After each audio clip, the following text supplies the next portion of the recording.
here today to compare the spray distance between the Xanigo Disinfectant Atomizer and the leading electrostatic gun on the market. We're going to do so by using some water-sensitive paper.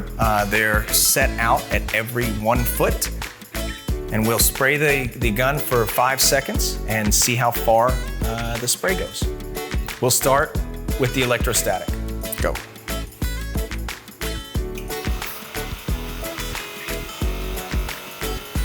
Stop. So as you can see, the electrostatic sprayed effectively covering up to 3 feet with a little bit of overspray at 4 feet. But the furthest distance that we have perfect effective coverage is right at 3 feet, 36 inches. Okay, next is the Xanigo Defender. Ready, go.